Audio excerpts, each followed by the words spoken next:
Hello, and again, welcome to Bit Depth. I'm Santiago Ramones. Across from me is... Sable. My wife. Of course. I know I've heard you say that already before, but still. Right, and I'm going to keep saying it because that's it's part of the joke, I guess. My wife. Okay, yeah. We got married not too long ago. Ayo. Almost 3 weeks ago. Yeah. But who's counting? Yeah, you are, because I'm not that good at that. But yeah, go for it. I'll keep track of years. Okay. But I mean, honestly, once I reach the 1 month mark, I'll probably stop. Yeah, that's fine. Well, also because the 1 month mark will also be near our 10-year total mark. So yeah. Very true. Yeah. If you haven't already heard us talk about our nonsense about our relationship, then we've been together for almost 10 years now, and we got married on October 10th. Yeah. And for those of you that are listening that were at the wedding, thank you. Yes, thank you. Thank you for being there. Thank you for RSVPing. Thank you for being a part of our big moment. Yeah. And the gifts, obviously. We have a giant list of people to thank, but y'all have our kitchen set. I'm ready. Yeah. Yeah, I appreciate it. And all the cash that definitely helped us through the honeymoon. Yes. Because that was most of our meals. Yes. So. No, I think it was probably all of our meals. Yeah. Was wedding money. Yeah. And we still have some left over to put towards other future things. Yeah. So again, thank you. Yeah. But cool. Okay. So I did want to say the engagement story. Okay. Because I didn't get a chance to at the wedding. Right. And so this is the yeah. So you tell it from your side of the story, or do you want me to say? Yeah, say your side of the story so that I can say mine, because I think mine's more fun. Okay. No offense. No, that's fine. Well, you're the one that planned it, so that's understandable. So a year ago, last summer, 2018, we were still doing skip practices and stuff like that, and we were just busy with school and work and all that stuff and the preparing for the skits and everything. And I had approached you and I had said, hey, do you want to just have a date night, dinner and a movie kind of thing? Because we hadn't really hung out at all in a while. And so we agreed to it. And I think we chose a Sunday. I think it was a Saturday. Saturday or Sunday. It was one of the No. It was a Friday. It was a Friday? Yes. I know specifically because I worked that day, which will tie into my story. Go ahead. Okay. Well, so anyway, so we decided on the Friday, and that's right, because I remember dressing up and going to work that day. It's coming back to me now. So met up with you. We went to this place called Wagyu here in the city. It was kind of a newer place, and I only knew about it through my job since I was working on the Outlook. I always say that wrong. Right. My gosh. And I was like, oh, it's Korean barbecue, but with the Japanese flair. Let's give it a try. We like trying new things. Yeah. And so went there. No offense, it wasn't nearly as good as obviously what we've had down in the Asian district in Dallas. Yeah. Because that stuff is wonderful down there. But it was still an experience. Yeah. Nevertheless. Side note, there is a Korean barbecue place off of I-40 called Maple Korean Barbecue. And that place is a legit Korean barbecue place.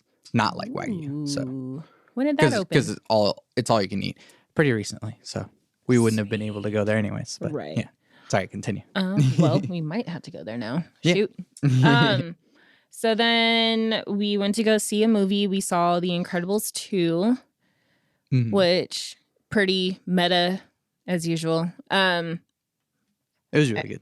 I mean, It was not Pixar's best. No.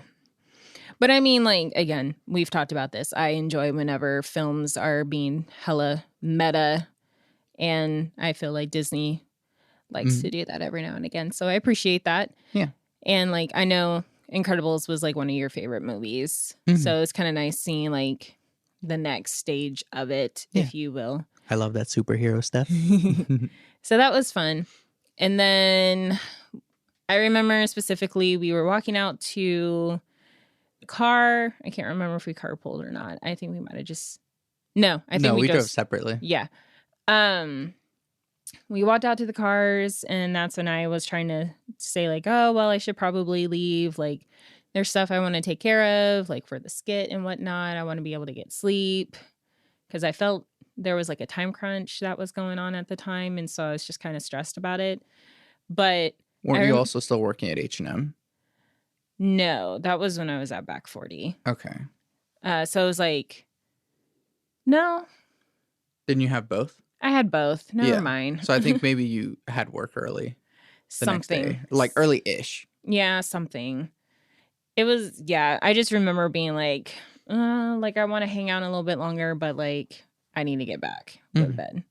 And I just remember you just being kind of sternly like, no, like I have a surprise for you back at my house. And I just remember like you looking dead serious in my eye. And I was just like, okay. And then like I remember just like putting my hands on either side of your shoulders or on your shoulders, whatever, or your arms, whatever. I just remember you shaking really bad. And you don't normally do that or like ever.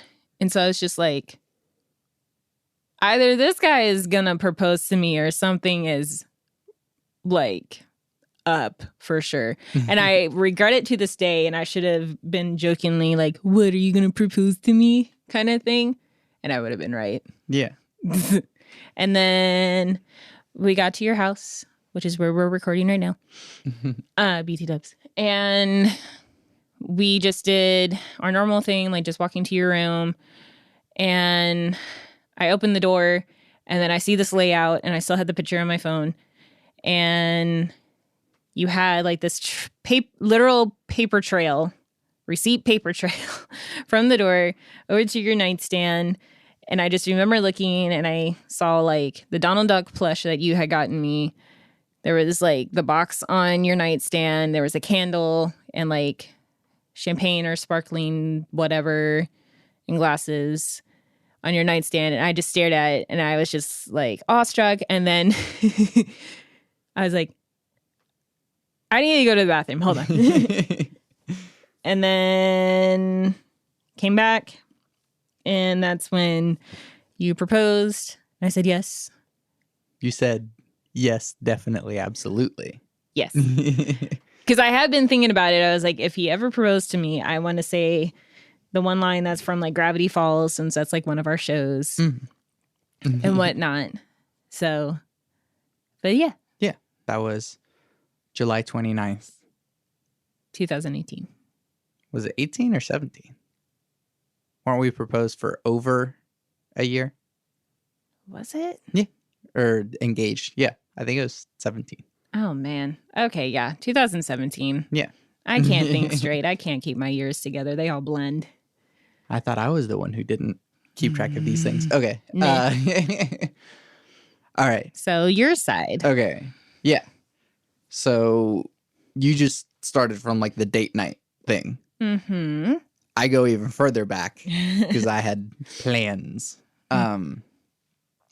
Back when we both still worked at Sprouts, I had this idea of taking receipt paper and writing our goodnight text on it. At the end of every night, we always say goodnight, I love you, all this sort of stuff to kind of clear out the day And if anything bad happened, if anything good happened, just kind of mention it, how we're glad we got to see each other, or I'm sorry for being stupid earlier, or whatever it might have been. We always clear the air because I always want to make sure that we end every night fresh, and start the next day fresh.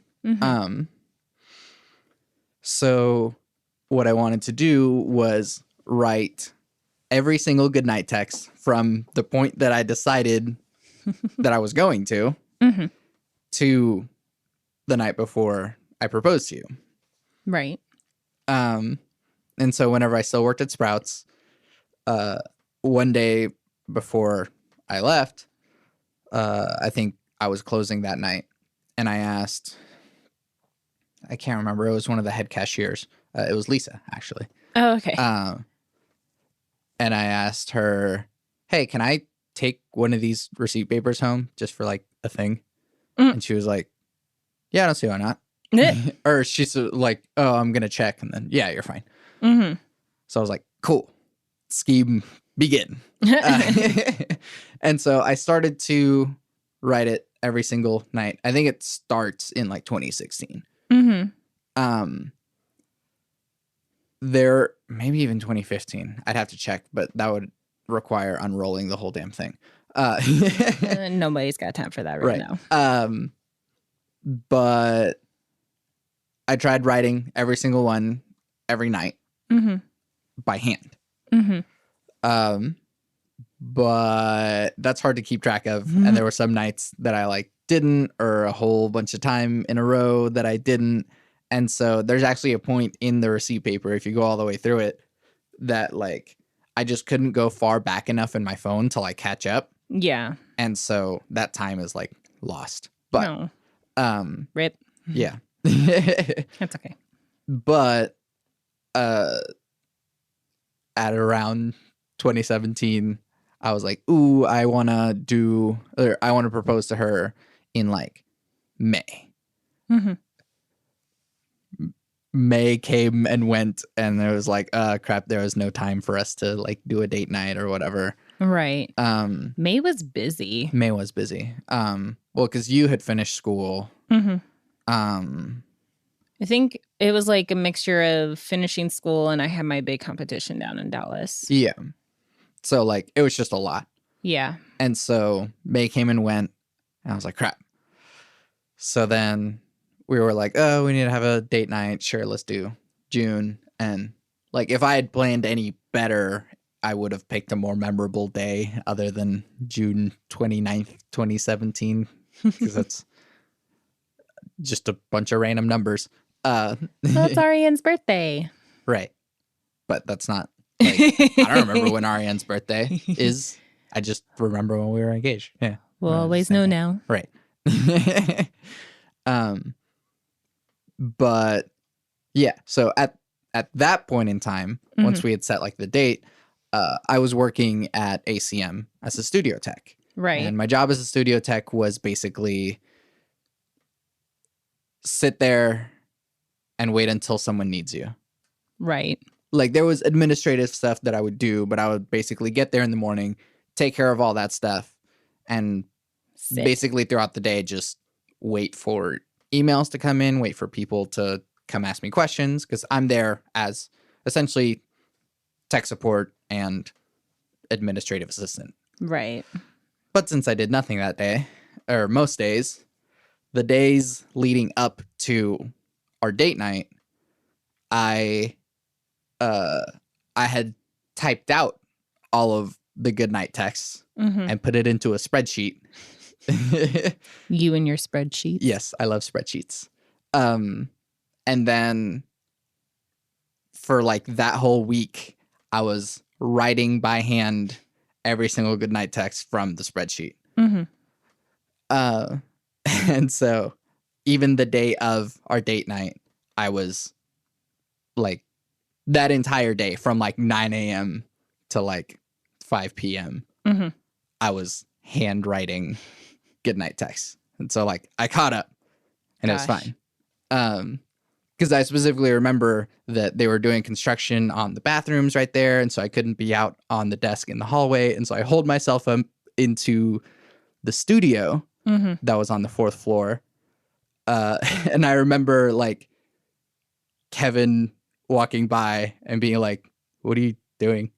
And I'm like, "Oh, well, it's like loud over there." And so I put myself in here, but I'm also writing this out because I'm getting engaged today. And he's like, "Oh, well, congratulations." So yeah.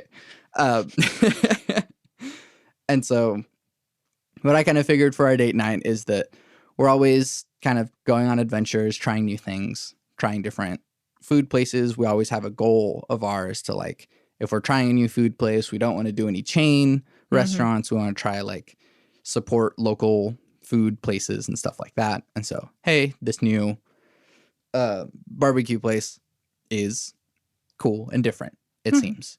It turned out to be okay. Yeah. And then since Disney is such a big part of your life and therefore a big part of my life, that's why like, oh, Incredibles 2, it's sort of Incredibles 2 was the culmination of a whole lot of build up to like, hey, people our age have been waiting for this for a long time since they left Incredibles 1 with such a like open-ended thing. Right.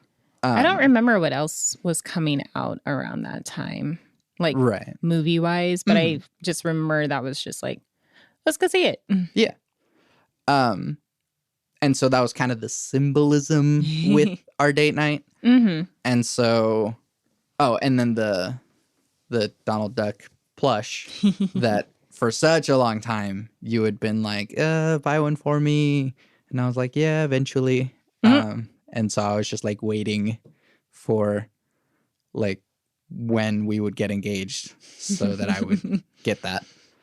I do remember whenever it came in the mail, I like hid the bag in my closet or whatever just to make sure that you wouldn't find it.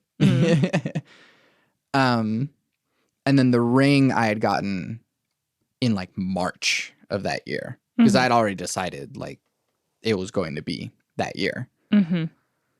And the engagement ring is Alexandrite with a sapphire next to it because our colors have always been blue and purple. I'm blue, you're purple. Right. But what's interesting about Alexandrite is that it changes colors with different light, kind of showing the dynamic nature of us. Since we've been together for so long, we've grown into different people and all that nonsense.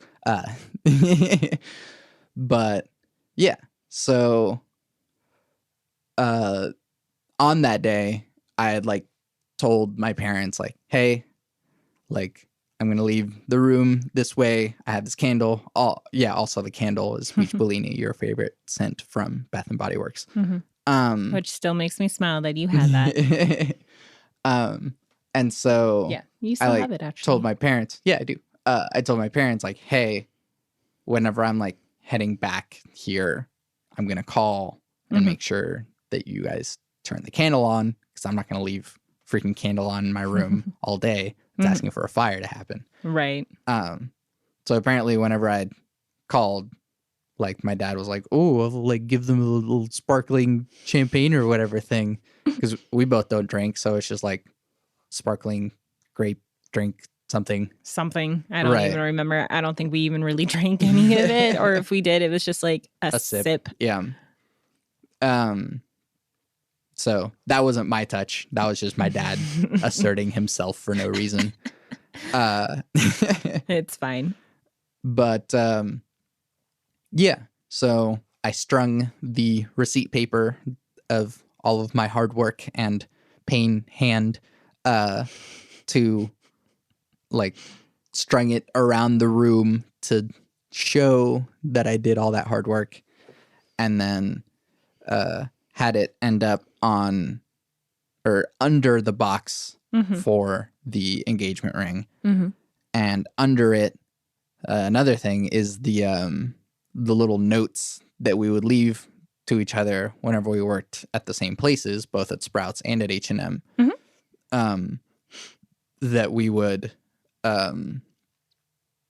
like if we left work at different times or stopped by there whenever the other was there, we would always leave a little note on each other's car to be like, hey, I love you. Have a good day, whatever. And so I took all the ones that were from you and put them underneath the engagement ring box.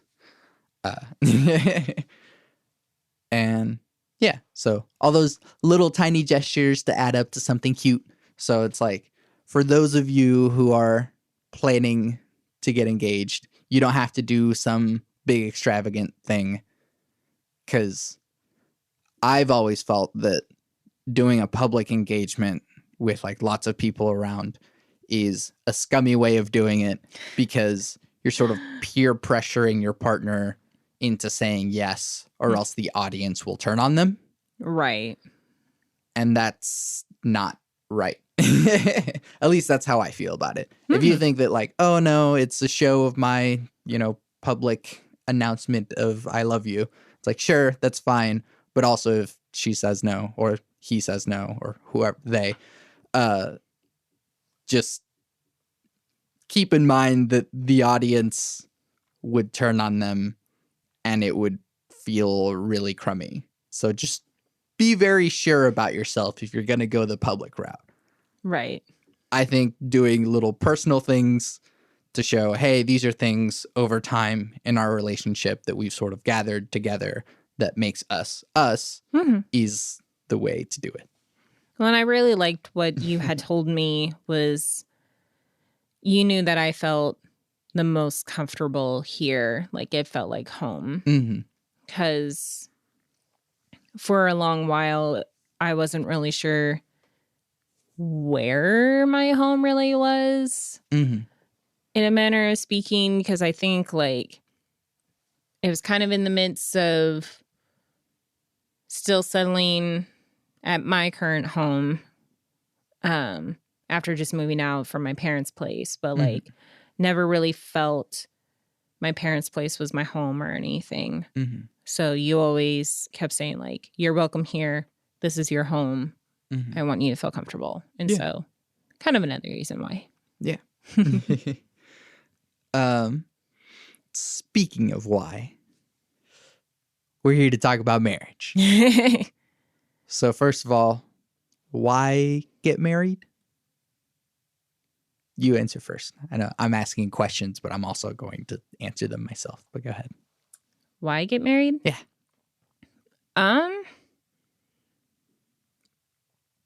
Or if you want, I can go first. Well, I mean, I'm just like thinking because like I don't know if there's really a right or a wrong like reason or answer, I should say. Yeah. Because like,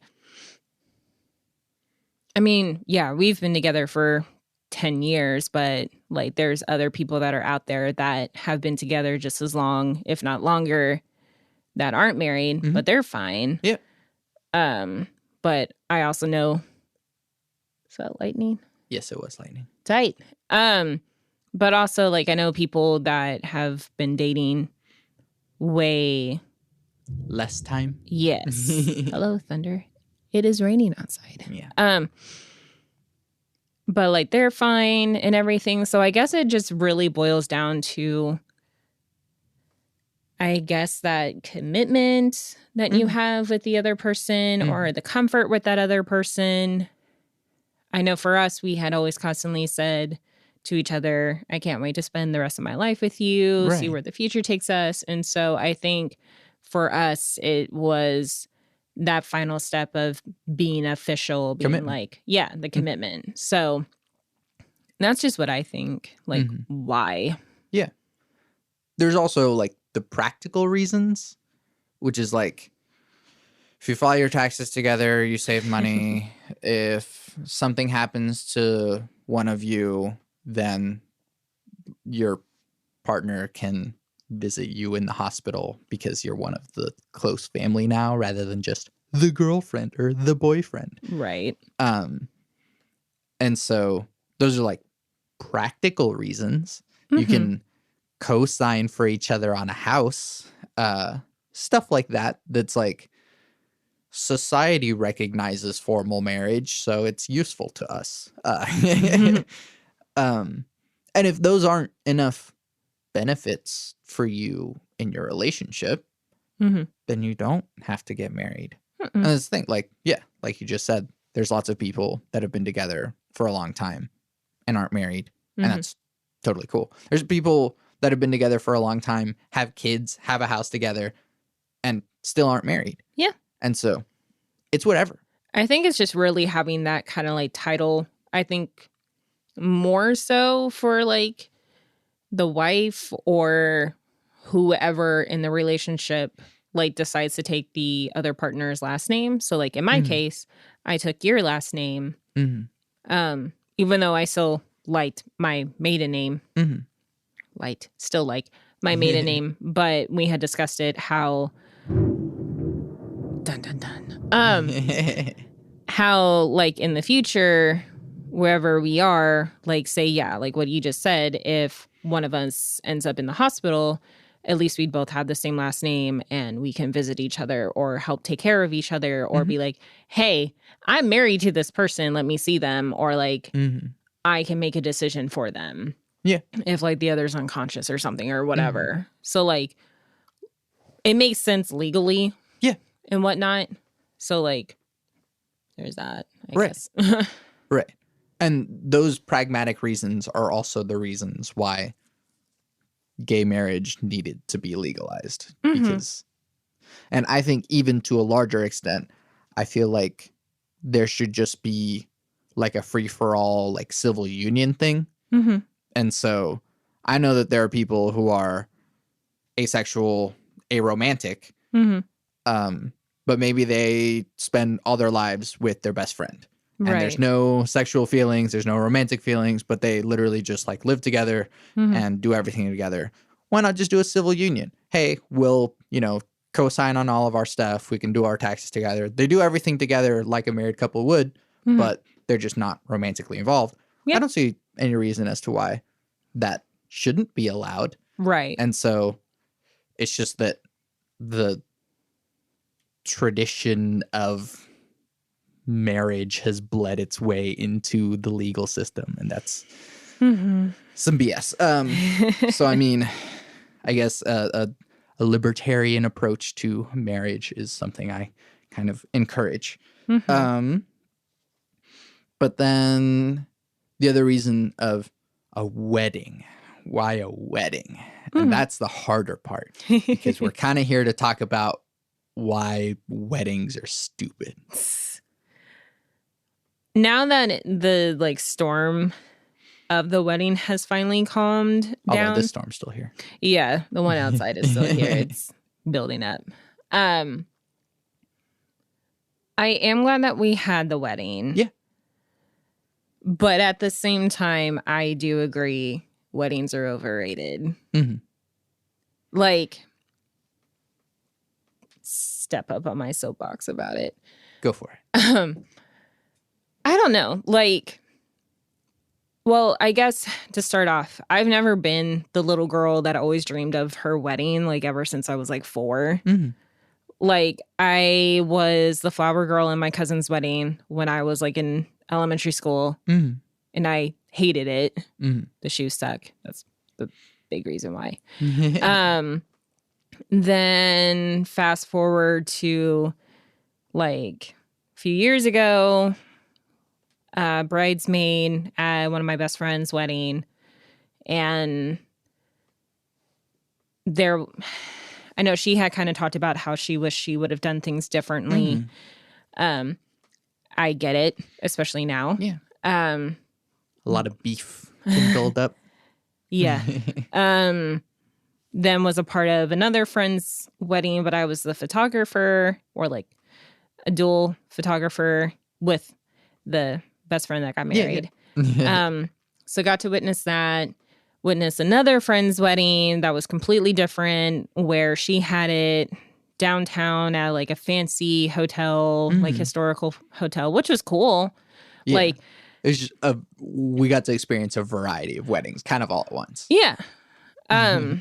So like, I don't know. I guess whenever I was in high school, I kind of pictured maybe my theme every now and again, like whatever I was really into. It's like, oh, that would be kind of a cool theme. Like, I'll openly admit, because I'm a nerd, I thought like medieval wedding because I was really big into Lord of the Rings. Right. But then I was like, no, Yeah. I am not that person.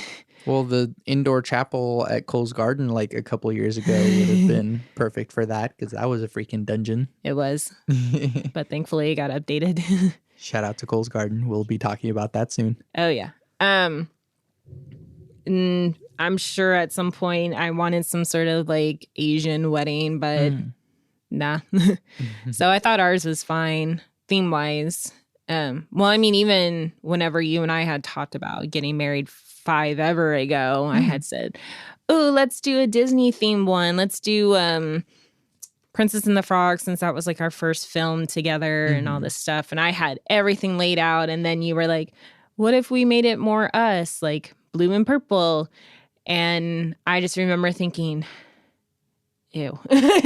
More so like, not like, oh, it's us. No, it's like the colors. Like I've seen the blue and purple together for like tween parties, and they're not always the greatest. But like being a graphic designer and like seeing more variety in those colors, then I was like, this makes sense. So there is that. I mean, purple is just the feminine blue. Right. If you want to associate that, but yeah. I went on my tangent and now I don't even remember like what the point was. But what was your question? What, like the perfect wedding or something like that, or I guess. I mean, why have a wedding? Why have a wedding? Yeah. Because society has it in all of us that it's a way of celebrating with friends and family, which is very true. Like, I do like that aspect, but it's like society saying, throw money at this giant party that you're literally throwing for all these people that may or may not be there and be stressed to the nines about it.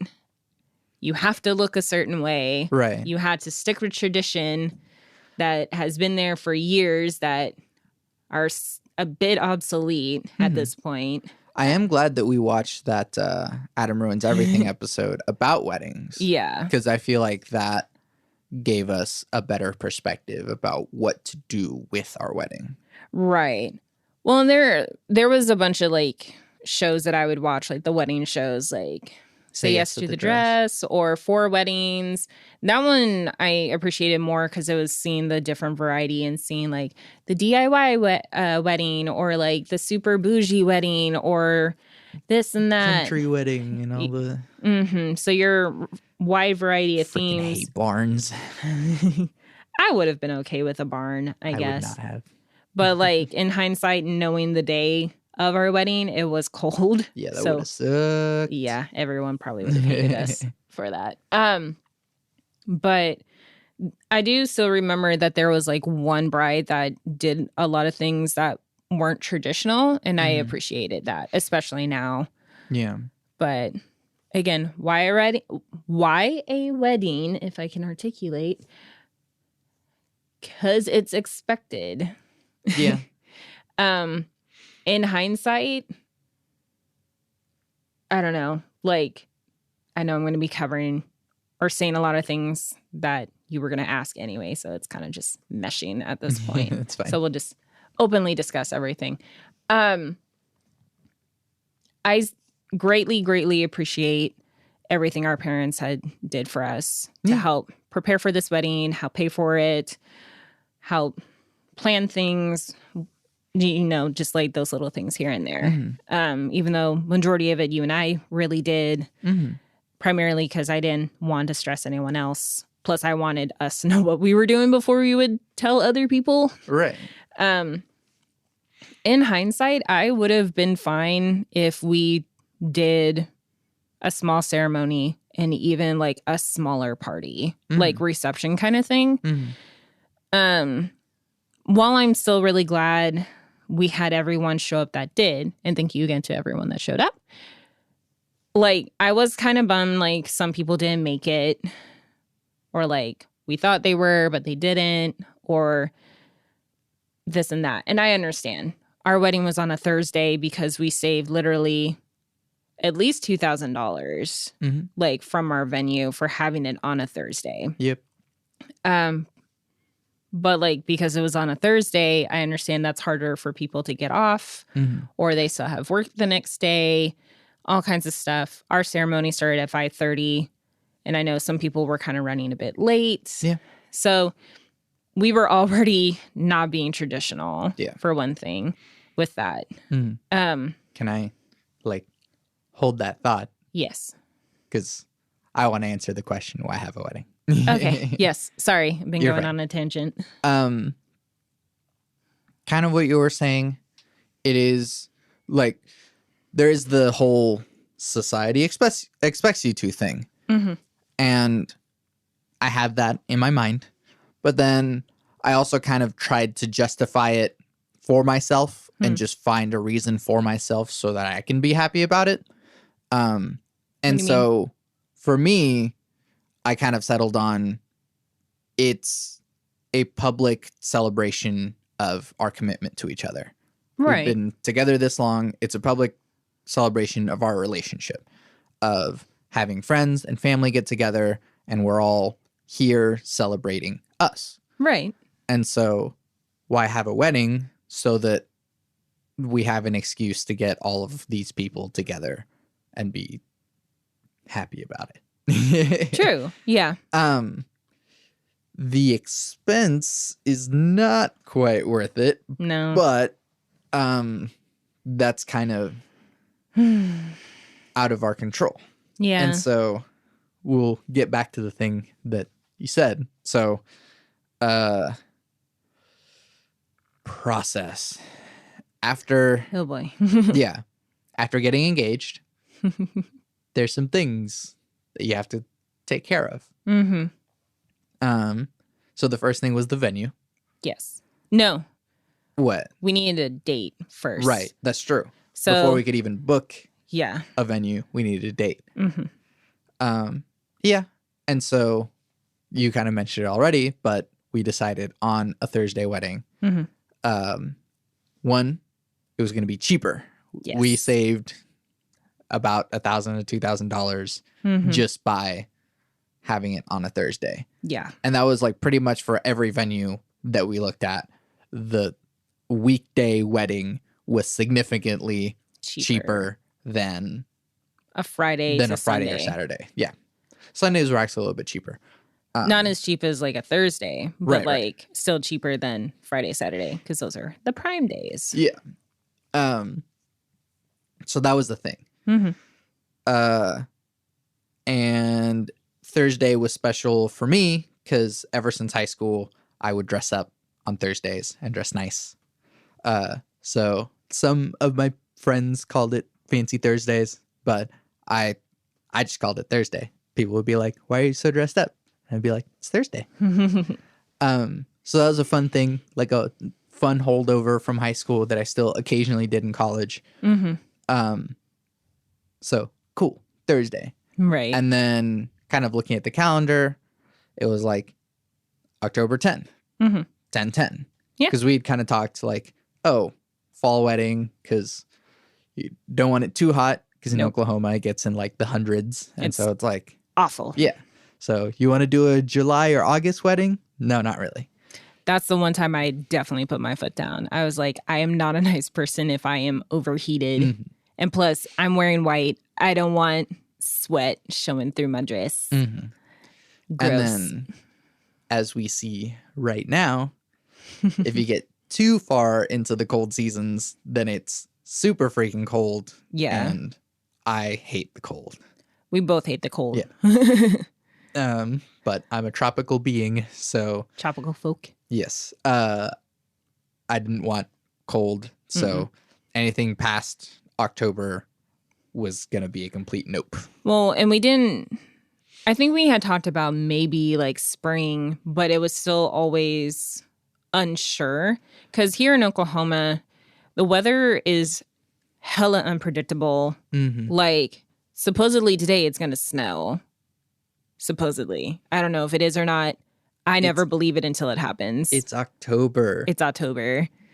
Why are you doing this? But so like I think last I saw like 37 degrees outside, but like by Saturday it's going to be like 50s to 60. Mm-hmm. So like it's always a running joke that Oklahoma is bipolar, that the weather can never make up its mind. We go through, I don't know, all the seasons in one day or 1 week. Mm-hmm. So like we just never knew. And especially here in the Midwest, spring is usually tornado season. Also, all the rain, it's awful. I have allergies in the spring. You get allergies a bit. Not and really. it's just kind of stuffy. Right. But it's just really unpredictable because like, sure, it's spring, but like we never know if it's going to be a hot spring or a cold spring. And then we get god-awful summers and then kind of fall and then dead of winter. Right. This year, we just skipped fall and jumped directly into winter, apparently. Pretty much. I mean, also, like, one of the big stressors was literally on our wedding day, it was predicted that it was going to be like a 60 to 70% chance of rain. Right. And I just remember thinking, I hate this. We have our ceremony outside. That's why we bought the place, the venue, because Cole's Garden has a few choice areas out in their outdoor area. And the one that I loved was this huge hedge, like square that just like removed you from everything else. It was like very Alice in Wonderland meets like Secret Garden. And I loved it. And to think like, crap, we won't be able to have it out there, but have it inside the chapel that luckily they like refurbished. But it's still just like, I wanted the outdoor ceremony. Right. But luckily, the universe was on our side. It was sunny. And it was just cold. It was cold. It was because of the wind. There was a lot of wind. But we had our ceremony outside. Yeah. But going back. Yeah. Sorry. Yes, we did eventually land on Cole's Garden. Yes. But so, yes, we decided on October 10th. Mainly for me, because I'm bad at remembering dates. So 10-10, I can't get in trouble. There's always the running stereotype that the husband always forgets the anniversary.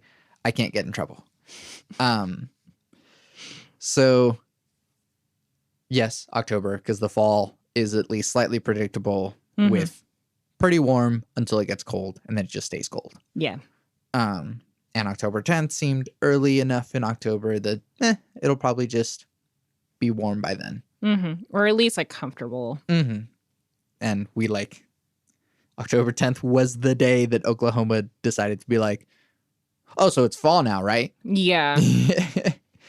But then it's like the next day it was like warm again. So it's just like, what the hell? Yeah. Oh no, the next day was still cold because I remember leaving Jimmy's Egg and still being like, ugh. Right. Yeah. Right. It was the weekend that it was warm.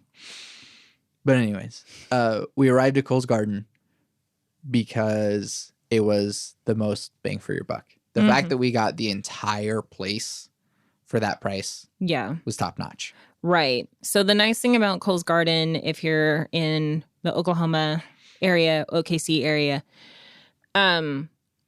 it's far enough away from kind of like a lot of the craziness of the city. It's a gated venue. So also it's private.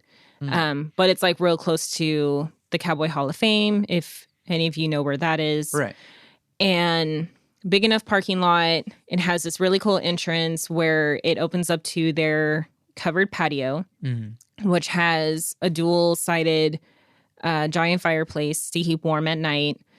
They have lights that are up year-round for nighttime. You go to like the left whenever you enter. That's where the chapel is. It's like a smaller little area. We don't have to describe the entire place. I know, but still, I'm not going to describe all of it. Then you got the reception area, which is where we had our reception, and dancing area, even though it was a small dance floor for we had us. to move it inside because it was cold. Yeah, the patio was going to be our dance floor, but that did not work out. And then a big outdoor area with a pond, the hidden garden, whatever, and a few other choice spots. So very nice area. I felt it encompassed everything that we wanted. It also, one big thing, because we had decided that like, oh, well, my parents know how to manage cooking in large amounts. So my parents are going to be the ones that are going to cook for it. And so that was actually something that knocked out a whole bunch of other venues. Yeah. They were like, no, you have to have like a caterer. And we're like, I don't have that kind of money. So a caterer, or like if it's a specific place, you had to cater from them. Right. If that place had like a restaurant there, you had to cater from that restaurant. Right. Hello there, art museum and zoo. I know. Those were also kind of our top choices just Right. because it's us. But no, Cole's definitely delivered a lot more. And huge shout out to David over there. He has been nothing but a saint helping us. He was our specialist, like sweetest guy ever, like really easy to talk to. And he helped us out with everything and helped us like consider stuff that I don't think we even thought about. But then also like was able to like, yeah, he's super sweet, but then also was able to like, hey, like he was able to wrangle people and be like, hey, we're doing this now. You have to do this. Yeah, definitely. Like and took charge. Yeah, that was super helpful too. Yes. So. But then there was also like, we're in Oklahoma, and so a lot of venues were like Western themed, and so barns on barns on barns. And it's like, hey, you want to pay like $10,000 for a freaking barn? And I'm like, I could build one for cheaper than this. Right. I mean, I'm exaggerating, but only a little. It's not your aesthetic. Right. I mean, it's not necessarily mine, but like I don't mind it. I do. So I know. That was out of the question. But yeah, we're in Oklahoma, and it's like, y'all are cowboys, right? Here's a barn. Or there's also a barn. Or you might also try this barn. Yeah. I think you don't like barns. Yeah. Yeah. It's fine. Or like, yeah, there were like other places that weren't barns that seemed kind of cool. Like there were some spots downtown that we were even considering, but like Got expensive. And like just also our friend that did have her wedding down there. Like, again, it was a really cool venue, but like I think a game was going on that night too. Right. And so parking just sucked. Yeah, you have to consider what all is around and going on. Yeah. So again, Cole's Garden was great because it was like off to the side. It's like people know it as like the zoo area. And so like it's spacious enough. People know where it is. It's easy to get to. It's right by the highway. Yeah. All that nonsense. What else was part of the process? Food, which we said my parents would make. Our cake. Yeah, our cake. And Rip. Again, we're kind of meshing together some of these talking points, but like one of the ways that we defied tradition was that, I mean, we had gone to a series of different weddings and we kind of noticed that no one eats the cake. It's like, out there for everyone to get, but like no one gets it. No one gets it, or like I just don't remember it.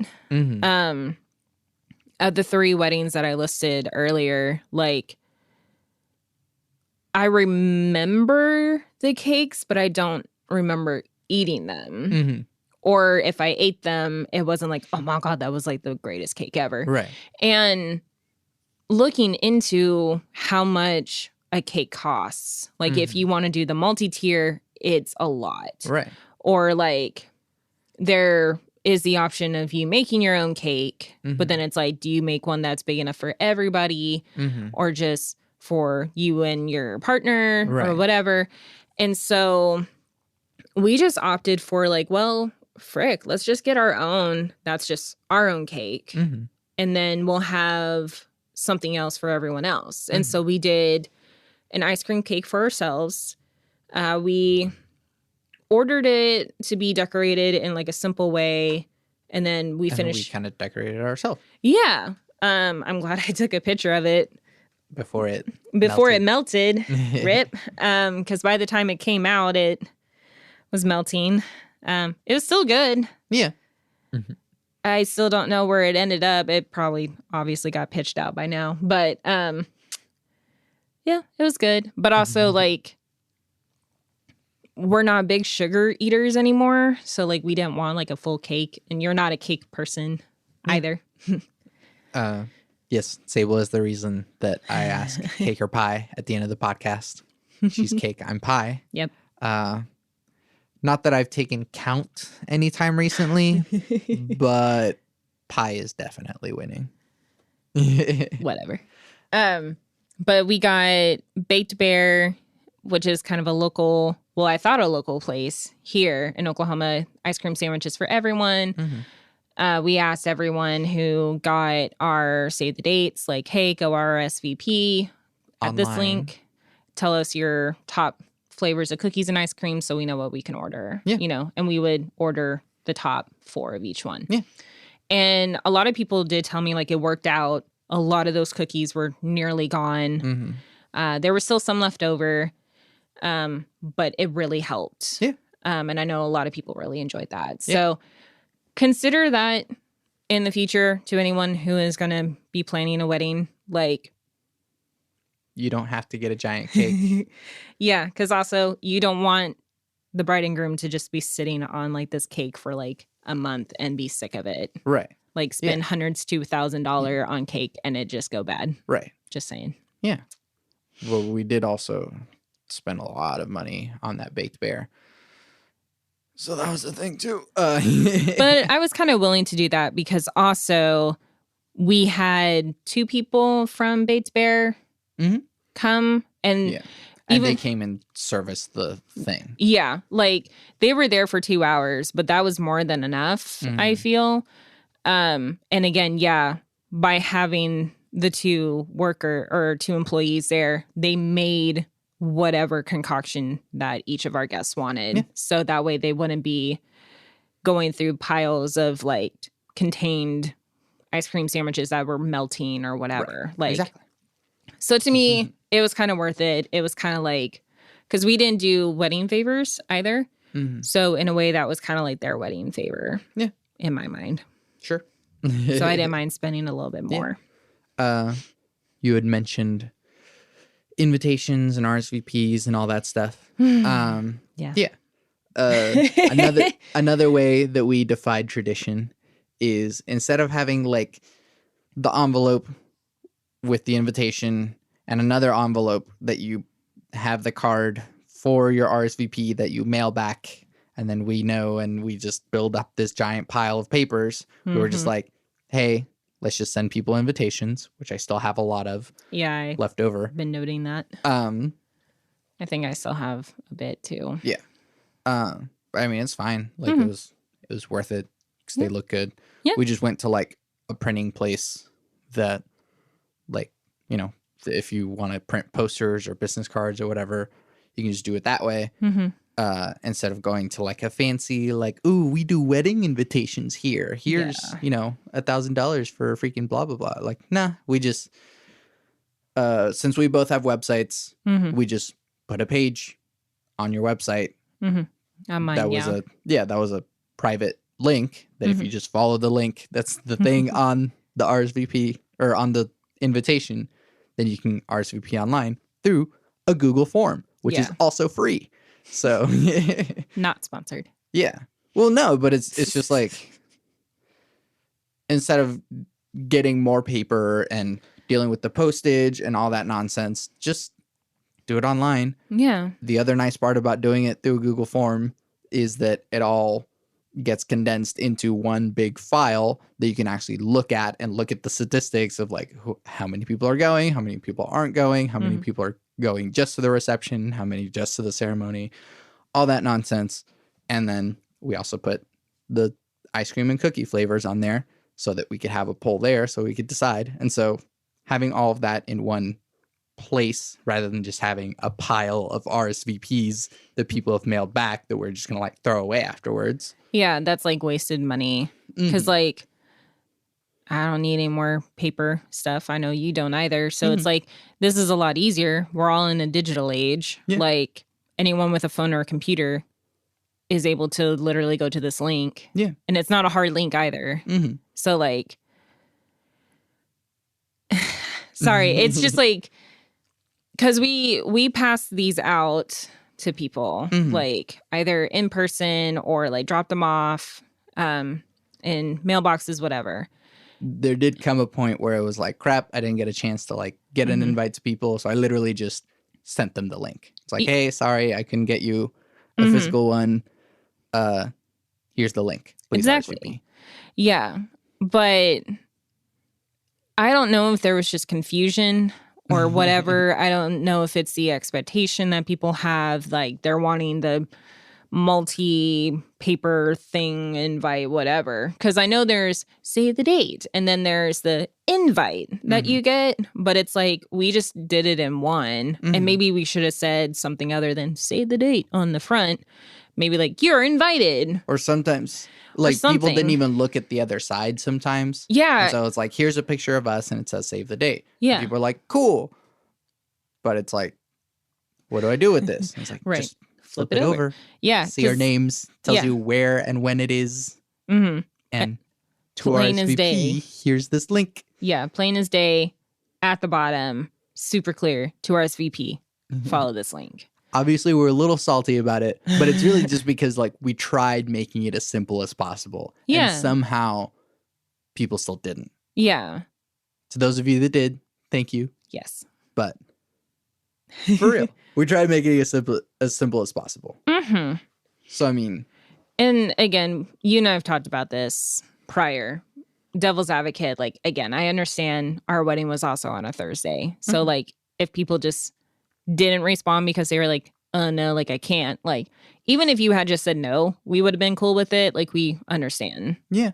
But, like. But at least let us know. Yeah. I mean, I was kind of getting, not necessarily backlash, but kind of hearing, like, oh, like, some friends and family, like, we were having issues getting it to them or whatever. Like, I heard through the grapevine, and I was like, you could did just we? text them the link.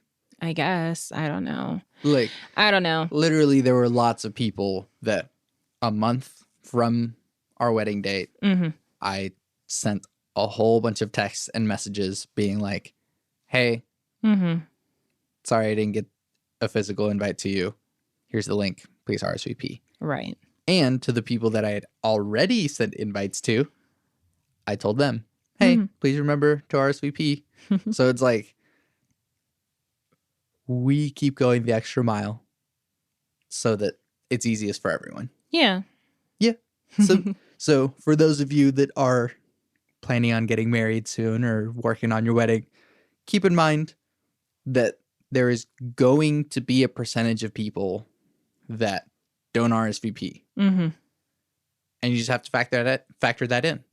We planned for the maximum number of people. Yeah. And it did lead to some lost cash, basically. That we over-prepared and had a lot of stuff left over. And that kind of sucks. Yeah. I mean, I guess better to be over-prepared, but at the same time, like, I don't know if even half of the maximum showed up. Which, again, which is weird because more people RSVP'd than that. Yeah. And, like, again, devil's advocate, as I said before, I get it. It's a Thursday. It's a weird day. Maybe people just forgot and they were like, oh, crap. Well, it's too late. I'm not going to go. Whatever. I get it. We're all adults. We all have our excuses, whatever they may be, or, like, our reasonings or whatever. Yeah. Like, yeah, we're still bummed. Like, I'll be honest. I'm bummed that there were certain people that didn't show up. You know. But it's like, I get it. Or like, if anyone had reached out to me and said like why they couldn't make it, I was completely fine with it. Right, yeah. Like I was cool with that. But and that I appreciate even more. Yeah. But like those that just didn't say anything and I was expecting them to show, it's like, oh, well, okay. Right. You know, so things happen. Yeah. It's okay. Since we've been mentioning it a whole lot, traditions. Yes. Other ways that we defied tradition, the ceremony. So if you are a regular listener of the podcast, you know that I am not religious. And a lot of our family and friends are. And so something that I found really important to do is to make the wedding really special without religion. And so I had my brother, Jesus, who's been on the podcast, Moodicious, who is also not religious, be our officiant. Whenever I asked him to do that, I didn't quite know the extent of like the work that required. Right. But he completely delivered, and I'm really happy about that. Me too. I was actually really excited. The more like leading up to it, I was like, it's going to be good. Yeah. I trust him. Right. And so, I mean, if you're going to have a friend or family officiate, that isn't someone who's like an actual pastor or minister or whatever, keep in mind, it is a lot of work. Yeah. If they're not necessarily a public speaker or they're not a good writer or whatever it might be, they might not be the best person for it. And so I acknowledge that I did give Jesus a challenge, but he completely delivered. But yeah, if you think that maybe your friend or sibling or whoever it might be is like, you like the idea of them officiating, but you don't know if they'd be up to the task, just go with either a professional or maybe one of your friends that you think is a little bit more geared towards that. What I think made it really special is that Jesus is a role model for me. And so something in the whole thing of he's my oldest brother, he's someone I look up to, he has always shared views that I greatly agree with, and he said a lot of really beautiful things that I think will stick with us forever. Yeah, definitely. And I hope they also stick with our guests as well. Yeah. And this is something that we keep mentioning, and we're probably going to keep mentioning it forever. But one of the biggest things or points that he made was discussing invisible lines. And there's lots of invisible lines that divide us and bring us together. And that day we cross an invisible line. And so we've mentioned to each other like the concept of invisible lines a whole lot since then. And so that was a really cool thing. But it was super special because it was a lot of beautiful things that he said in a not religious way. And to me, that was really significant. Yeah. But, yeah. And I'd like to add to it, like, he also made it very chill and, like, comfortable. And fun and funny. Yeah. Like, because most traditions, it's like, oh, you have to be super prim and proper and, like, do There's this and a that. way of doing it. Yeah. We've been to 2 church weddings. We've been to a Catholic wedding and what was... Let's just say Protestant. Okay. Because I can't remember. And like those are super kind of like strict kind of structured. These are things that have to happen. Yeah.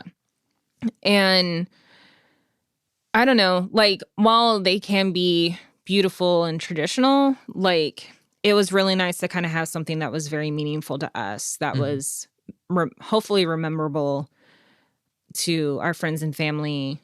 And I don't know, it's like, it's okay to laugh at a wedding, like, have little moments that just make it interesting or memorable or something, you know, like little tidbits here and there that also allowed us to be comfortable, because like you always hear stories of like the bride or the groom like passing out because they're just, you So know, stressed. stressed and frozen up there. Their knees are locked, and it's just like, we're all like, you made it. It's fine. Just breathe, you know? Right. And it's also like not a big deal. No. Like, I mean, it is a big deal, but it's not a big deal. After going through it, yeah, it wasn't a big deal. Because like, and this is coming from someone who hates being in like the spotlight. Right. Well, because I remember whenever you were saying your vows, I was like listening, but I was also noticing that the microphone in front of you was like slipping. Yeah. And I was like, keep going. I'm going to adjust the mic because I'm, you know, the audio engineer and all that nonsense. But it's like, does that ruin the moment? Is the magic gone? No. It was like a funny thing. Yeah. And it would have been worse if the mic fell. Right. So like, yeah, it's fine. Yeah. So yeah, I really appreciated that. And like, I appreciated that Seuss had even contacted us before, being like, how do you want to remember your ceremony? How do you want your guests to remember it? Yeah. And then speaking of vows, we wrote our own vows. And so yours were short, but sorry, it's okay. It's still us. And it was very us. And since I told the story about the receipt paper thing, about all of our goodnight messages, I had made a point to, so I typed out my vows, and then once I felt good about them, I was going to handwrite them on the other side of the receipt paper that all of these goodnight text messages were on.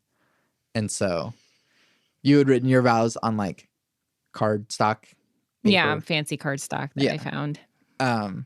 And I wrote it on that receipt paper. And so whenever you pulled yours out on your dress that had pockets, I pulled out that receipt paper and like unfurled the whole thing. So that was a fun thing. You're ridiculous. I love you. I love you. Sorry, were you going to say something about? No. I at least had a goal that I wanted to make you cry and make someone in the audience cry. I think I succeeded. Yeah. So, yeah. Do you have any like tips for people who are writing their own vows? I mean, just have it be from the heart. I mean, I feel like I didn't say enough in mine. But like, it honestly had been like something I had been thinking in my head for a long time, and I would like say it out loud, like in the car, like if I was heading home by myself or something. And so I don't know. I don't want to sit here saying like, oh, I'm like great at like writing stuff out. I'm like, I'm really not. I like to think that I am sometimes, but I'm not. But I don't know. I hope that you enjoyed what I had to say, even though it was short. Yeah. And everything, and threw in a little bit of some cheesy, nerdy lines in there at the end. But like, I don't know. Well, it's hard. Right. I'll admit. But I'll say on that, yeah, really make it from the heart, as you're saying. Make it you. Yeah. Like for us, it was us. And for me, I wanted to make people laugh. And then I had things, as I'm sure you had things, that like I had to say. Right. And so like it was imperative that I say these things. And so if you are a regular listener of the podcast, I put my 3 things in the podcast or in my vows. I do put my 3 things in the podcast, but more importantly, I put them in the vows. And I put like, you know, some references or just I spoke from the heart, but also made sure to stick to who I am. Right. And who we are. Mm-hmm. So do you. Other traditions, trying to think. We didn't do like it's not really tradition anymore, but I guess maybe more so in churches. The traditional like Here Comes the Bride song or whatever the song is that they walk out on like after they're done. Yeah. We didn't do that. Plus I'm like tired of those songs. I've heard them before. They're awful. Yeah. Sorry. Yeah, we picked a lot of our own music. And, I mean, I'm a musician and also I can't remember if we had agreed on it before, but I completely forgot. But then while we were doing our vows, you had the prelude playing, which I appreciate. Prelude from the Final Fantasy games. Yes. It was an arrangement that I did real quick, but it was like my own synthy-ness with it. Yeah. But yeah. We used, like for the ceremony, a lot of your original music. I wanted to come in on the main song or the only song that was played in Paper Man. It was the short before Wreck-It Ralph, because that's like a really close like short to my heart. And I feel like we both really enjoyed it. Then we wanted to end it on In Your Light by Gautier, because like Gautier has been kind of like our one like musician that we kind of listen to. Yeah. Or like have always sung at least together. We have other musicians that we love. What else? Which, by the way, if you haven't listened to anything else by Gautier other than Somebody That I Used to Know, get in on that. Yeah. Because Gautier is great. He is. I would go see him in concert easily. If he's still touring. I think he tours with his other band, but yeah. We didn't have your traditional flower girl because one, we do know like some kids in our lives. Not very many. And how old is Holly, your cousin? I always forget her age. She's not a small child, is the thing. She's not. She's a tween, and so it's like... Or almost a tween. Right. So it's like, it's not within the cuteness scale for a flower girl. I guess. And then Maddie has her kiddos, like her siblings. Like she said that we could have had one of the girls do it. Yeah, I'm not really close to them anyway, so. I mean, I kind of am more than you are, but like at the same time, like I was a flower girl. I don't want to put anyone through that at that age. So we put your friend Z as our flower guy. And I didn't get to see him rocking it. I saw the aftermath that looked beautiful. Yeah. But I know you enjoyed it. So I hope Griff got that on camera. The main reason I had Z be our flower girl, he wasn't the flower man or the flower boy. He was the flower girl. Is for precisely the reason that he did. Is I wanted him to angrily glare at me while just kind of tossing flowers out of the basket and just being like, screw you, man. Why are you making me do this? That's exactly why. And he did exactly what he needed to do. It was perfect. Yes. Because it would be funny. Yes. And it was. And it was great. And he knew he was perfect for it, too. Exactly. No, whenever I asked him to, he knew. So, and that's the nice part, is that I have a lot of close friends. And so I tried to find different ways of involving more of my close friends. Right. So that was a great way of involving Z. Yeah. And being like, hey, you're a part of my wedding. You've been one of my best friends for forever. So angrily toss flowers out of the Out of a basket while you're walking down the aisle. Yes. What else? Seuss didn't announce us as Mr. and Mrs. like Ramones or anything. Right. He announced us as Sable and Santiago, but now they're married. Mm-hmm. I mean, he gave us the choice, but I was just like, that option is too perfect. Yeah. Because, like, still at the time, like, I wasn't even 100% sure. Like, well, I mean, like, obviously I had already decided to take your name. But, like, I still wasn't really sure, like, how we should be addressed because you had said, like, well, she's not me, so we're not going to say. Right. I don't like whenever people do, like, Mr. and Mrs. Santiago Ramones. It's like, that's not. Yeah. I'm not you. Nah, she's not me. And again, it was just like another little touch that's just us kind of being silly and whatnot. Yeah. So. Oh, yeah. Other things that sort of have to happen for the wedding is a photographer. And now in the modern age, well, really since like camcorders were a thing, video had to be a thing.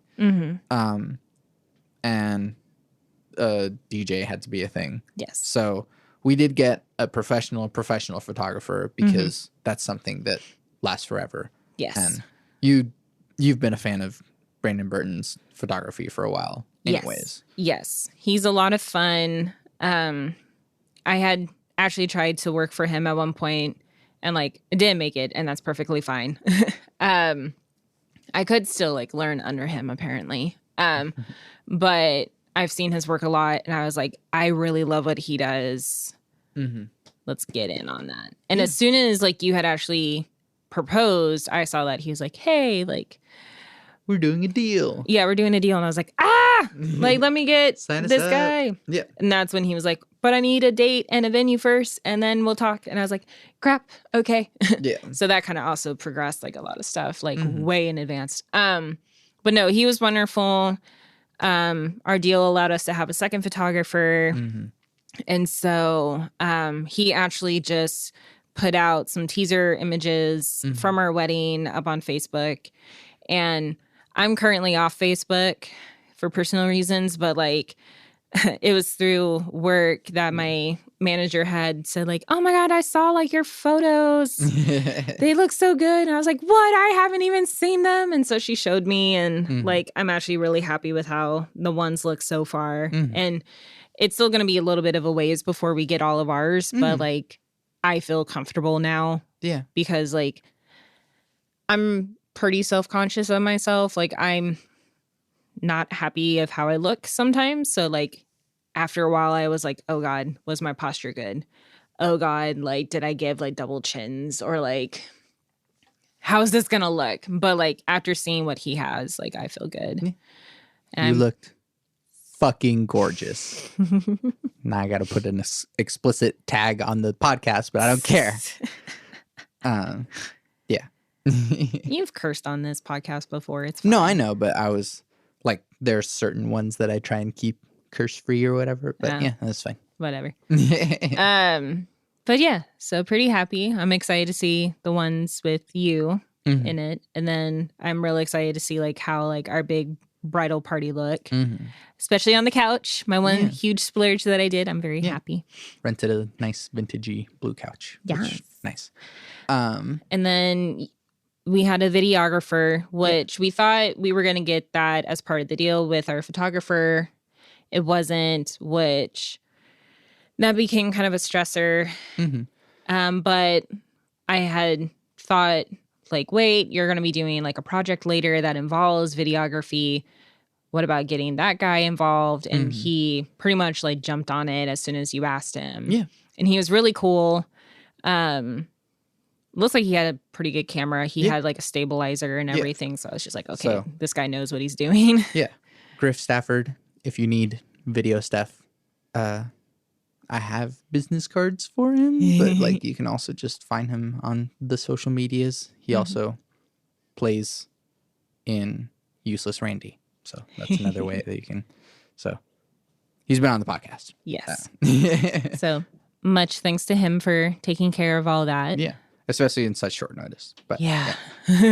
And then Campbell Young, Yes. also been on the podcast. I'm seeing a pattern here. Yeah. It helps that you know people. Yeah. Well, that can do audio a lot and of visual stuff is what I've been involved in, mostly audio. And so it's like, hey, I know audio people. So if there's anything that I know about Campbell Young is that he knows how to party. Yes. So I wanted to have Campbell DJ the wedding. I was actually originally going to have Trevor Lindley, who's also been on the podcast, DJ our wedding, but he moved to Chicago, so that's fine. But Campbell still did really well. Campbell did a great job. He stuck around, kept the playlist going while we were still like cleaning up. We'll also talk about that as well. Yeah. But yeah, it was nice to have a close friend and multiple close friends be involved in the thing so that we know how to communicate with each other. We know a little bit more of like, hey, what do you need? We can like work out all of that stuff better rather than if it's like a stranger, then you're kind of like, well, I don't know if I should like ask them. I don't know if this will bother them or something, you know, since. Or you get the case like what happened with Cheryl, who got a DJ that ended up playing a song that she didn't want. Yeah. She says that the only time that he played her music was like towards the end of the night. Everything was like his.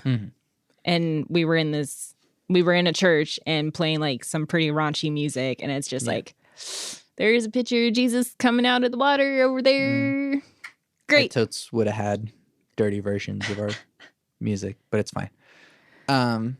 But actually, no. Let's talk about it. What? My favorite part of the wedding was the ceremony. The reception was a mad, like, rush to try and squeeze the things in. We had planned trivia, but the weather was bad, so they had to move the thing inside, and so the trivia didn't happen. Oh, it didn't happen? Yeah. Oh. Yeah, it, like, started, but then David went out there and was like, hey, we need to move inside because no one really wants to be outside anyways. So then they moved it inside, so the trivia didn't really happen. Yeah. Boo! I thought it did happen. Nah, dog. Well, sorry, y'all. Yeah. I guess we could do that some other time if you want. We had all the questions and everything.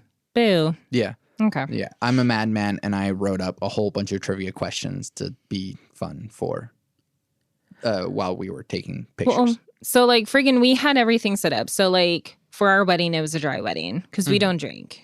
I do feel like a lot of our guests actually do. Sorry, guys. We didn't want to have to pay for that and whatnot. So, like, we had talked to David, like, what else could we do? So we had this whole thing called Party on the Patio. And we were thinking, okay, like, what kind of games could we do to entertain everyone while we're doing photos? We don't want a recap of, like, what happened at our friend's wedding where she had a whole bunch of old biddies that were like, where are they? Like, it's our time. Because, oh, God forbid that the bridal party take their photos. That's going to last forever. Right. Anyway. So we had planned out trivia that people could partake in or watch. I had one of our friends do cornhole boards for people to go play games. I forgot to bring them anyway, but we were going to do like board games. People could also do whatever, you know, just to entertain people until our hour was up and then we could eat and blah, blah, blah. Yeah. But yeah, that's a bummer that trivia didn't happen. Stuff happens. Weather was bad. Yeah. Can't control the weather. This is something that, again, if you are planning your own wedding or are considering getting married in the future, keep in mind that there are some things that are out of your control. Yeah. And there's nothing you can do about it. So accept it right now. Yeah. Weddings do kill the perfectionists, I must say, at least on my part, because I'm a perfectionist. Not everything's going to be perfect. No. Like, there's stuff I still wish that could have gone differently. But in the end, I was just like, I just want to get down that aisle. I just want the night to be over so I don't have to deal with this stress anymore. Yeah. But on the reception and still talking about ways that we defied tradition. Instead of doing a first dance, we did a first song. And so that was the most stressful and terrifying thing I've ever done in my life. I'm sorry. I'm glad I did it, but like, I know it didn't sound that great because I was so scared. Because like, it was one thing to practice with you and practice at John's house, which thank you, John, again, for letting us practice at your house. Jonathan Edwards, who's been on the podcast and who I work for at the moment. But yeah. But like, to have everybody there, and I'm just like, oh no, I'm not a performer. But I mean, it's terrifying if you're not used to that. But the thing is that you're at a wedding. Yeah. It's your wedding. I know. Everyone knows that we're nervous. So it's like, if you cry while you're singing, it's cool. We're all emotional here. Yeah. But something that Sean Canale told me at the wedding, who's been on the podcast? He plays drums for Don't Tell Dina. He was like, yeah, whenever I'm at weddings and they're doing a first dance, I kind of feel like I'm forced to just kind of watch them and smile, but it's awkward and long, which is the thing that we talked about. Yeah. But you guys doing the song like actually made me smile. Oh. And so that's something that I'm really happy about because it was very us. We did a medley of Disney songs and musical theater songs and one of my songs in there. And so I arranged the whole, like I orchestrated the whole thing and put it all into Ableton, made a medley for us. And we rehearsed it a while and sang it. Yeah. But it was very emotional and very heartfelt and very us. Yeah. And so that's the biggest thing. We were always trying to defy tradition to make it more us. Yes. What are the things about wedding traditions that we like and don't like? Let's get rid of everything that we don't like and keep all the things that we do like. Right. Like, to kind of sum it up, we took out the bouquet toss, the garter toss.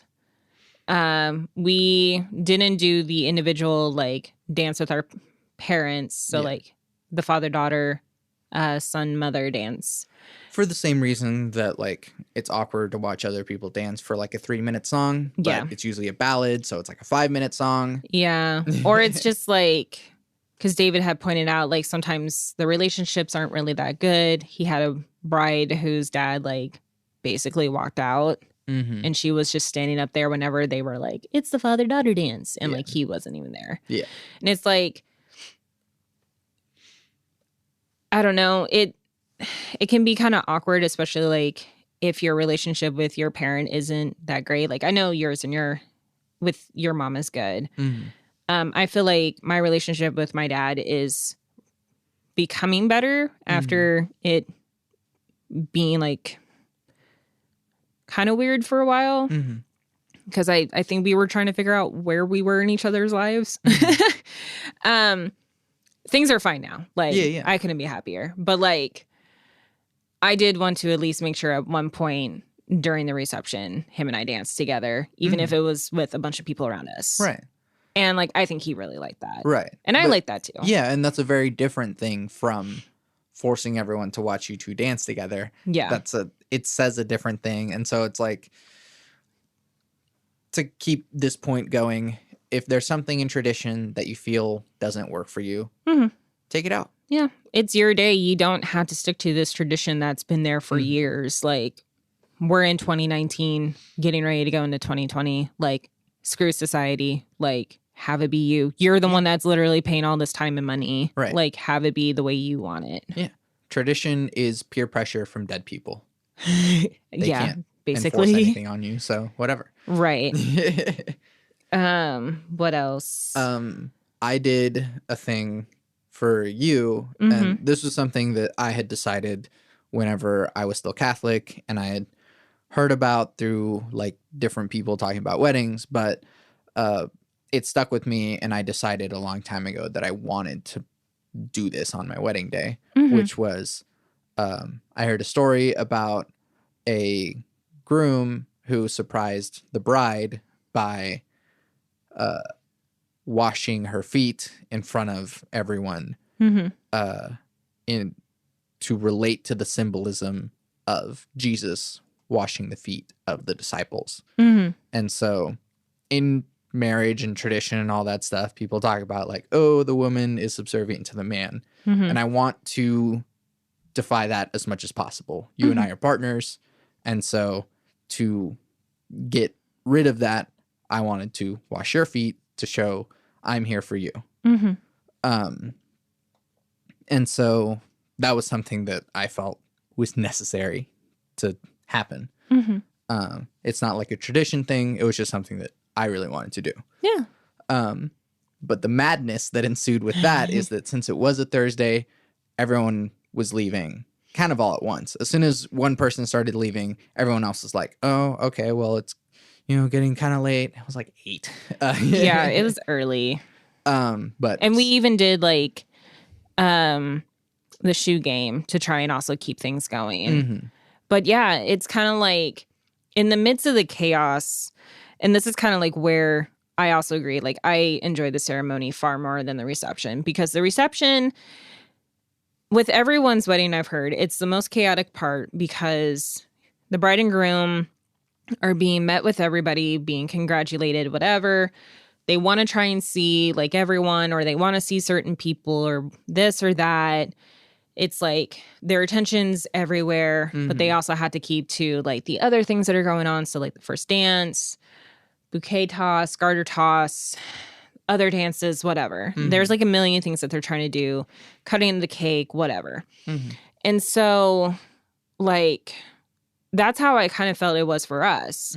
Like, I know you didn't see certain people, but I did, or vice versa. Right. I didn't talk to like hardly anyone. Yeah. The only people that I got to talk to were the people that were just assertive enough to just walk up. Yeah. And those are the people who I talked to. Yeah. And so, and that's the thing, that made it hard for me to walk around to every single table and like say hi to all my friends. Right.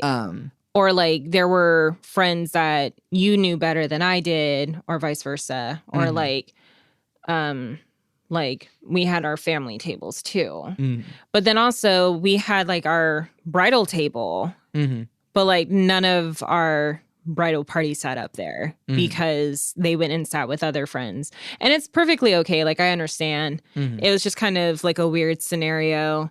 At least I guess we had the table for us to cut our cake on, even though it was melting and whatnot. But yeah, Madness. As soon as like a few people left, like everyone was starting to leave. And like you and I hardly had the chance to even like just dance and have fun, all this kind of stuff. And so in the mix of the chaos, we were like, well, let's do like a fake like send off thing before everyone leaves, because we want to get the photos and yada yada. And so we did that, and we like fake left. Like we got into my car, but you drove. We drove like around the block for a little bit and tried to wait for people to leave. And then we came back probably about like 20 minutes later.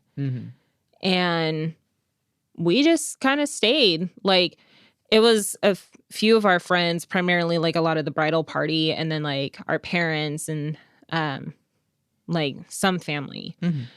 But like pretty much from then on, it was kind of like, okay, kind of clean up. And so we both had originally said like we both hated the idea of us just leaving. Yeah. And then like we everyone created this giant mess, and now our friends and family have to clean it up. Yeah. That sucks. That's awful. We're not that kind of people. No, like I couldn't stand that. So we did go back. We did help clean, but we also got to dance a little bit more and do things. Thank you, Campbell, for keeping the music going. For real.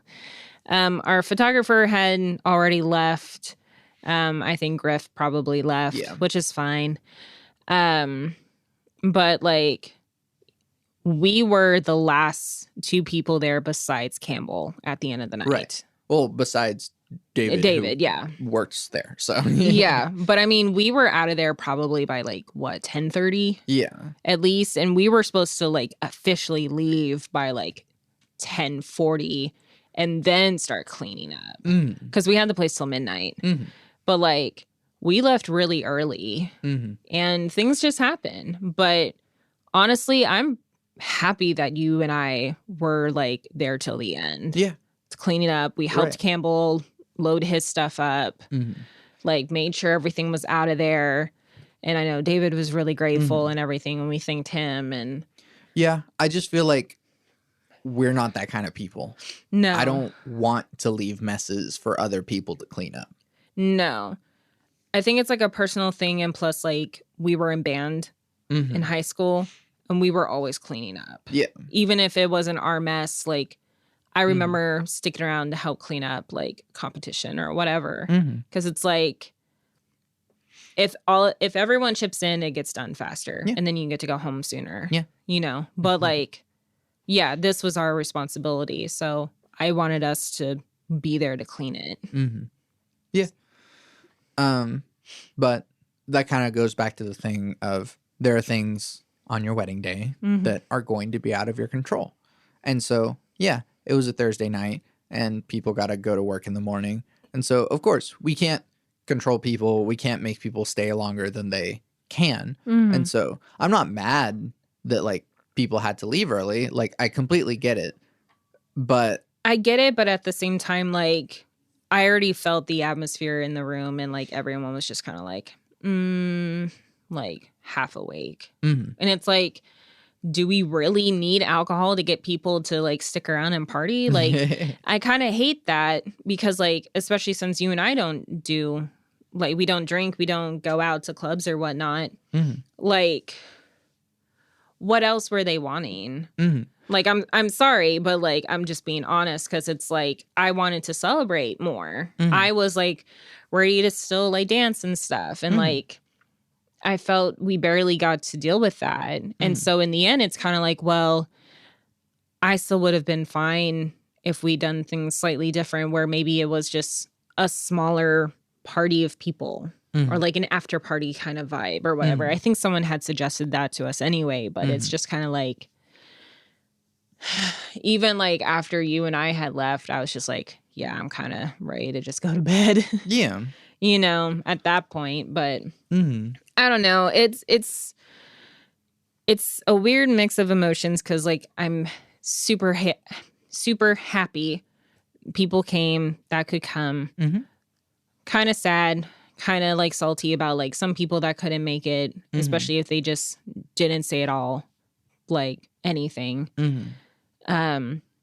Disappointed that it's a weird thing because it makes me feel like we didn't, on my part, didn't supply enough entertainment. So it's kind of like, what else could we have done? Right. So it's like, because I'm a people pleaser, I want to make sure everyone's entertained. I didn't feel like people were entertained enough, you know?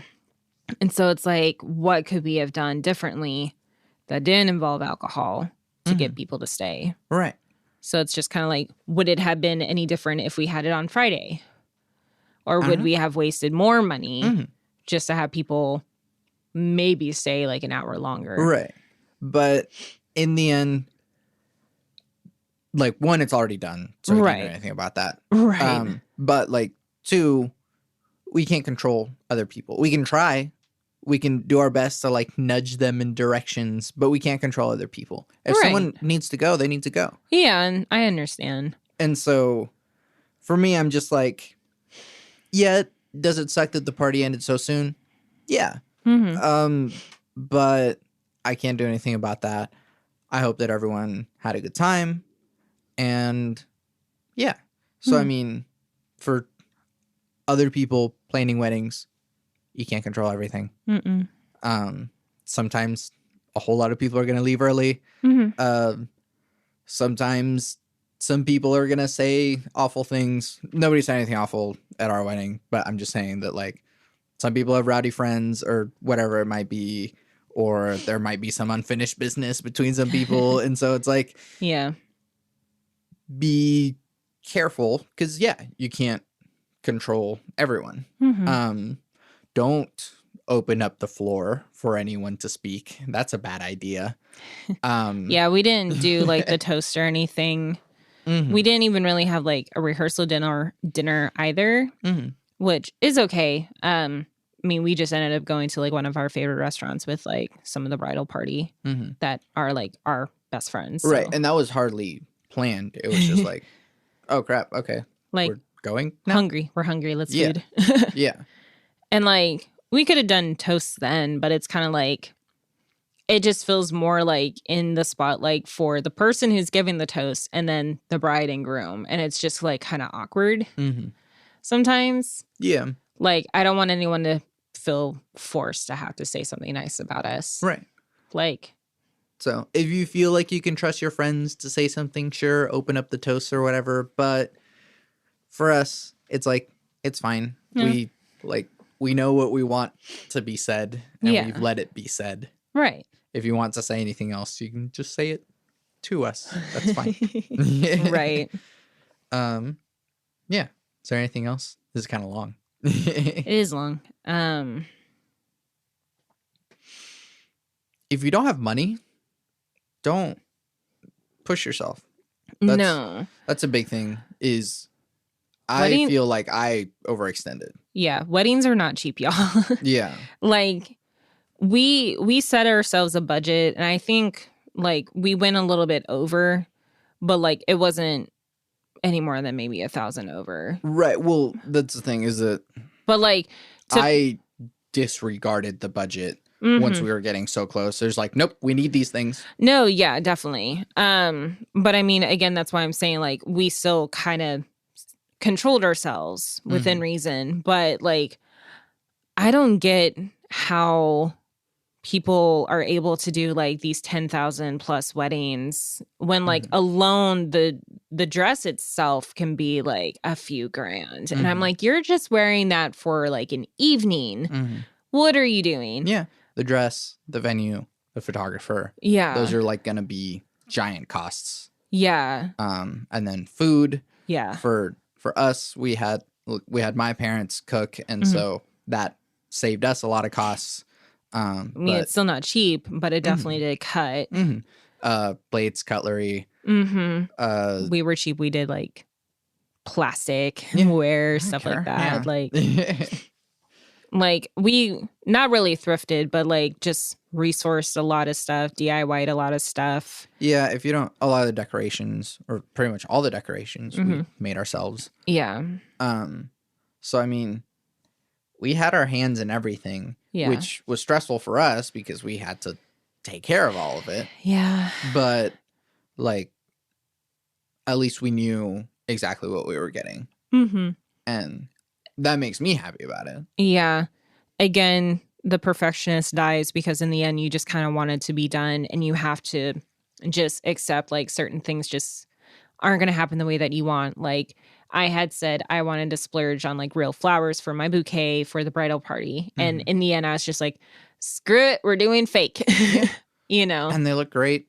And you know what? They still look great. Yeah. Because they're fake flowers.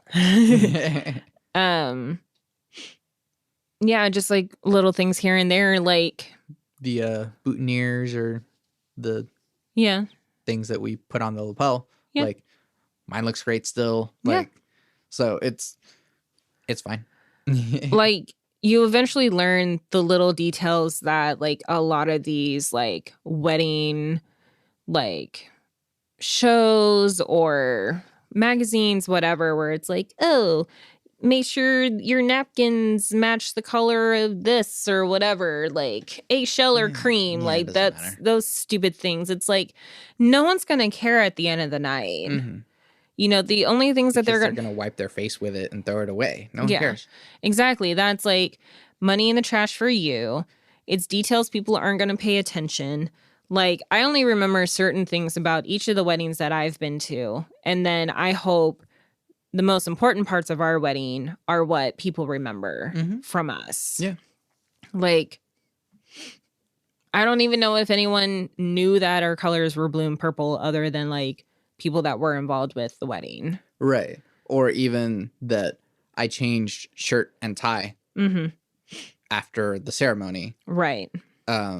Because like my color scheme was mainly blue before the ceremony, and then after the ceremony, I added purple. Yeah. It's like, hey, we came together. Yeah. So, did anyone notice? I don't know. Right. But it was for me. Yeah. I'm happy about that. Right. Exactly. So, I mean, and I wore glasses the entire time, Mm-hmm. you know, and a lot of people keep saying like they think that was really cool because like it's me. Mm-hmm. So, like, you just kind of learn that you don't have to uphold these traditions. Like, at the end of the day, and what a lot of people kept telling me, so long as you just get through it and you say yes, and at the end of the day, you get to go, like, your house, Airbnb, hotel, wherever with your significant other, at the end of the day, you're done. Like, it's over with, you know? And so it doesn't have to be perfect. Right. And don't forget the reason for all of it. Yeah. Which is like for each other. Don't let the stress of a wedding make you mad at each other, make you like I don't think we ever like each other less. I don't think we ever faced that issue where we got mad at each other. And like, I know I was constantly told by someone like, oh, like, don't become a bridezilla, you know, kind of thing. And it's like, I only became that towards the person that told me that, but that was after a lot of other personal turmoil that had been building up, and we won't like get on that. Right. But still, I feel like I was more of a bridezilla just because. How? Well, because the day of you were supposed to not be seen, and so yeah, I just went out and took care of a lot of stuff. Yeah, you handled a lot of stuff, which thank you, by the way, because I felt awful that I was just in like the bride's room the entire day, and I was like, I literally can't leave in this room. Like, it sucked because like I would hear stuff going on, like getting set up, and I was like, I want to be out there and help, but I can't. Yeah, because like we're not supposed to see each other, and also we didn't do a first look, which I'm very happy about. Yeah, because like it's more special to have it be the first time that we see each other. Yeah, whenever you walk down the aisle. Did you get teary-eyed at least? Yeah. Okay. Because I didn't see you like ugly cry. So like when I didn't see that, I was like, damn it. I mean, it takes a whole like combination of stuff to make me ugly cry. But yeah. But you got teary-eyed? Yes. Okay, good. I'll take that victory then. Once again, fucking gorgeous. But yeah. We're not going to talk about the wedding. This is already too long. Or the honeymoon. I was going to say we already talked about the wedding. Yeah, the honeymoon. Yeah. We're not going to touch that. But long story short, we went to California, did a lot of stuff. It was jam-packed. Went to San Francisco. Forget San Francisco. I'm sorry for those of you that live there. It's not our vibe. Yeah. End of story. Yeah. Came back to the cold. Yeah. Fuck Oklahoma. Put it right out there. Yeah. I'm not even gonna say I'm sorry. I have no choice about being here. But no, it's fine. I like it here, but I don't like the weather. I don't like the weather, nor the massive list of other things. Anyways, yeah. In the end, I love you. I love you. This has been a like almost 2.5 hour long tirade about. Oh God, sorry, things. y'all. Yeah, well, I'm kind of not. Hopefully, we gave some of you out there some advice, ideas to think about with your future wedding. Yeah. And if you have any questions and you know us personally, you can always come to us. Yeah. Or you can send me a message through all of the things that are on my website. Definitely. Yeah. Anything else to throw in there?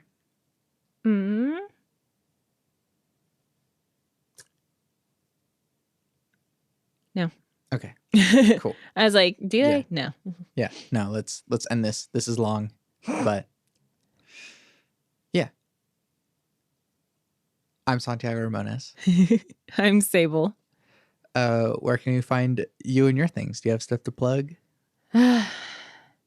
I do. I'm just not on it anymore. Well, I am on it. I just don't post enough. You can find me at _creations on Instagram. Post just like everyday kind of things about my life. A lot of honeymoon photos are going up. Oh yeah. Same on your Instagram. Oh yeah. And Twitter and Facebook page. So if you are interested in seeing what I have to offer as an artist, as a graphic designer, and hopefully character designer in the future, you can go to sableann.com and you can find my online portfolio and everything else on social media that is me on there. Sweet. I'm sorry I don't post enough. That's whatever. You don't have to apologize for anything. Been busy. Thank you for doing this with me. Of course. I love you. I love you. So, of course, I'm Santiago Ramones. I'm Sable. You can find everything that I do on my website, santiagoramones.com. I make music. There's a whole lot of cool stuff happening in the future for Power Cycle. So keep an eye out on UCO's music stuff. Very exciting on the stuff. Jazz Labs stuff, because there's a lot of cool stuff going on that way. And you can also follow me on all the social medias. You can find the podcast on all of the places that podcasts can be found. You can leave reviews and comments. Let us know how you feel about the things that we talked about on our wedding. If you're already married and you're like, ooh, I wish I had tried those things, or I like that you guys did this thing, or I don't like that you guys didn't do this thing, whatever it might be, let me know. It'll be fun to discuss. And I always end the podcast with my 3 things. They shape my life philosophy. Those 3 things are: love never fails, it's going to be okay, I might be wrong. Bye. I love you. I love you.